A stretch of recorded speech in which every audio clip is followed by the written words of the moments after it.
নমস্কার বন্ধুরা, কেমন আছো তোমরা? সঞ্চিতা লাইফস্টাইলের নতুন একটি ব্লগে আমি সঞ্চিতা তোমাদের সবাইকে স্বাগত জানাচ্ছি। একটা নতুন ব্লগে ভুলভাল কথাবার্তা বললাম, যাই হোক, যেটা বললাম সেটাকেই মেনে নাও। আর কি করবে বলো, তোমাদের এবার দেখতে দেখতে অভ্যাস হয়ে গেছে। তো বসে আছি, সন্ধেবেলা চাটা খাবো। আর এই দেখো তনু এখানে বসে আছে, যে তনু। আর আমার উপরে এই যে দেখতে পাচ্ছ আমার টফি মহারাজ বসে রয়েছে। ওই জন্যই টফিকে এখানে রাখা, যাতে সন্ধেবেলা আমি ওকে একবার করে ডেলি দেখতে পারি। এদিক ওদিক থাকলে আমি তো দেখতে পাবো না। সন্ধেবেলা না, সারা দিন যাতে ওর দিকে একটু নজরটা থাকে। যত দিন যাচ্ছে তত মনটা খারাপ হচ্ছে। এই সময় গত বছর টফি অসুস্থ ছিল, তো ওরও দিনটা পেরিয়ে আসছে। শরীরটা দুদিন ধরে ভালো নেই গো। ভালো নেই বলতে কি বলো তো, আমি কালী পুজোর উপোস করি। আর উপোসটা একটা বিশেষ কোনো কারণেই করি, সেই কারণটা তোমাদেরকে জানাবো যদি বাড়িতে এই ব্লগেই জানাবো।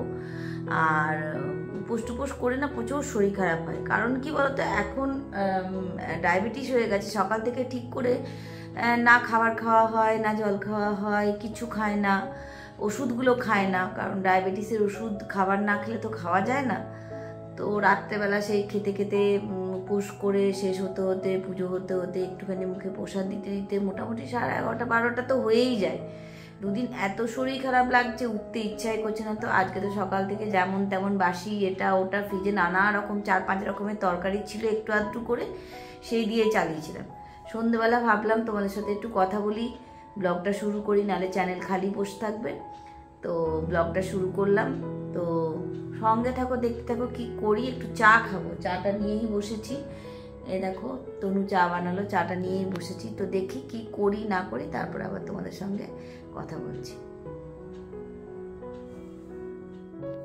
তোমাদেরকে কালী পুজোর উপোসের কথা বলছিলাম না, বললাম এই ব্লগেই বলার চেষ্টা করব। তো চলো তোমাদেরকে আজকে এই গল্পটা শোনাই। আর দেখো কড়াইতে আমি ফুলকপি আলুর তরকারি বসিয়ে দিয়েছি। তো প্রথমে আমি ফুলকপিটাকে ভাজতে দিয়েছি, কারণ আলুটাকে দিয়ে দিলে না তাহলে ফুলকপিটা ঠিক মতন ভাজাভাজি হয় না। তো ভাবলাম রাত্রেবেলা একটু ফুলকপি আলুর তরকারি করি নি, টুকটাক আরও একটু কিছু করে নিই, তাহলেই আমাদের রাত্রে রুটি খাওয়া হয়ে যাবে। তো এদিকে ফুলকপির তরকারিটা বসিয়ে দিয়ে আমি আলুটাকে ছাড়িয়ে নিচ্ছি। আর তোমাদেরকে গল্পটা শোনাচ্ছি। আমার কর্তা মানে টিকে যখন মাত্র 5 বছর, 5.5 বছর, 6 বছর বয়স আর কি, ওরকম একদমই ছোট আর কি, তখন না ওকে খেলার মাঠ থেকে কিছু লোক কিডন্যাপ করে নিয়ে যায়। তো তখনকার যুগে ছিল না কিডনি পাচারকারী দল, এইসব ছিল না। তারা ছেলে ধরে নিয়ে চলে যেত। তো ওকে এরকম ধরনের তুলে নিয়ে চলে যায়। তারপরে ও একটা মানে যেখানে সেই সাঁকো হয় না, গ্রামের দিকে দেখবে সাঁকোর কাছে ওকে বস্তাবন্দি করে বেঁধে রেখে দেয়। তো ওরা কোথাও জল টল খেতে নামে। তো সেই সময় অন্য একজন কেউ আছে মানে ওই চায়ের দোকানের সামনে, তারা দেখে যে বস্তাটা নড়ছে। তারা তখন বস্তাটা খুলে দেখে একটা বাচ্চা। তখন তারা কোনো রকম করে ওকে জিজ্ঞেস করে যে কি কোথায় বাড়ি টাড়ি। তো কিছুই বলতে পারে না, শুধুমাত্র মামার বাড়ির কথাটাও বলতে পেরেছিল। তো সেখানকার ওই চাওয়ালারা তখন সেই মামার বাড়ির যে বাস চলে আর কি, সেই বাসে ওকে বসিয়ে দিয়ে কন্ডাক্টরকে বলে যে বাসে বসিয়ে দিয়েছিল এবং মামার বাড়িতে পৌঁছে দিয়েছিল। আর বাবা, আমার মা, শাশুড়ি মানে শ্বশুর শাশুড়ি, তারা খুঁজে খুঁজে মানে ব্যস্ত, পায়নি। আর একটাই যেহেতু ছেলে, মা তো একদম পাগলের মতন হয়ে গেছিলো যে ছেলে আমার কোথায় গেল। তাই একদিন পরে ওকে পাওয়া যায়, মামার বাড়ি থেকে ওকে নিয়ে আসা হয়। মামার বাড়িতেও পৌঁছে গেছিলো। কিছু ভালো মানুষ ওকে ঠিক ঠিক জায়গায় মামাদের নাম বলেছিল বলে পৌঁছে দিতে পেরেছিল। যাই হোক, অনেকটা দূর আমাদের বাড়ি থেকে, কমসে কম 4-5 ঘন্টা দূর পর্যন্ত ওকে নিয়ে চলে গেছিলো অলরেডি। তো তখন থেকে ওর একটা যেহেতু ওকে সেই নাকে কোনো গ্যাস বা রুমাল এরকম কিছু দিয়ে নিয়ে গেছিলো, তো সেই জন্য ওর একটা এরকম ফিটের মতন একটা একটু রোগের ধরা পড়েছিল ছোটোবেলাতে। তখন কিছু কালী ঠাকুরের মানসিক এবং কবচ তাবিজ এসব করে তারপরে ওকে সুস্থ করা হয়, ও সুস্থ হয় আর কি। তো সেই জন্য তখন থেকে মা কালীর কাছে আমার শাশুড়ি মানসিক ছিল, এবং যেই ঠাকুরের ও প্রসাদ খেয়েছিল এবং যেই ঠাকুরের কাছে মানসিক করা ছিল, একটা আছে নেত্রখণ্ড বলে একটা জায়গা আছে সেখানকার। তো তারা বলেছিল যে যদি ওই বাচ্চা ছেলে, ও তো পারবে না উপোস করতে, তাহলে ওর মা করবে, প্রত্যেক বছর যেন কালী পুজোর উপোস করা হয়, এবং যতদিন ও বেঁচে থাকবে ততদিন কালী পুজোর উপোস যদি মা না পারে বউ করবে, বউ না পারলে ও যদি নিজে পারে তো নিজেও করবে। তো সেই থেকে কালী পুজোর উপোসটা কিন্তু আমাদের করা হয়। আগে মা করতো, মা এখন পারে না বলে আমি নিয়ে নিয়েছি।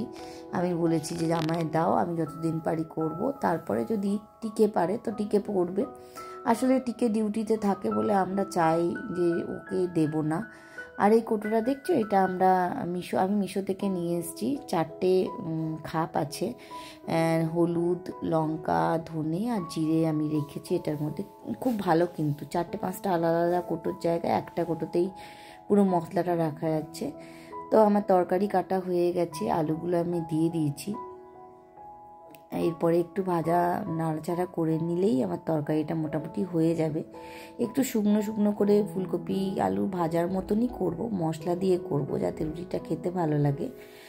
আর এই গল্পটা তোমাদেরকে শোনালাম, এই গল্পটা অনেকেই শুনে ভাববে হয়তো যে এরকমও হয় নাকি।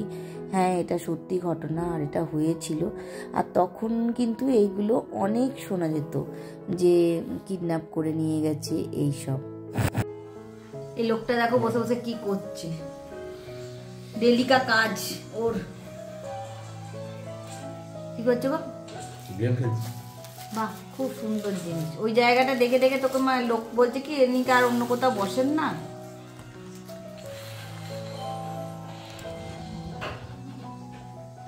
আরে রেনু এলো, ওই যে রেনু, একটু মুখটা দেখা কোথায়, ওই যে ওর নিজের জায়গায় রেনু এলো আজকে ওর কলেজ থেকে।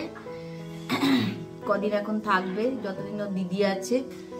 তো কি হয়েছে, তো ওকে দিয়ে বলেছিলাম যে আসার সময় শক্তিগড় থেকে একটুখানি ল্যাংচা, এই কি এটা যেন মিহিদান, সীতাভোগ নিয়ে আস। তনু খুব সীতাভোগ ভালোবাসে, একটু নিয়ে এসছে।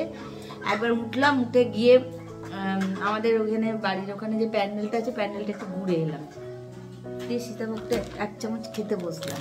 আমি তো মিষ্টি খাই না, তোমরা জানো। বলছে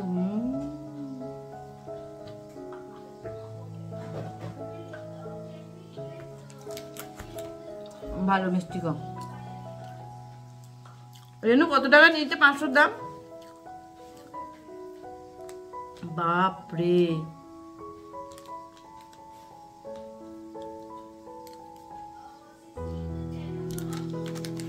এটা আপনি এর সঙ্গে খাওয়া হয়ে যাবে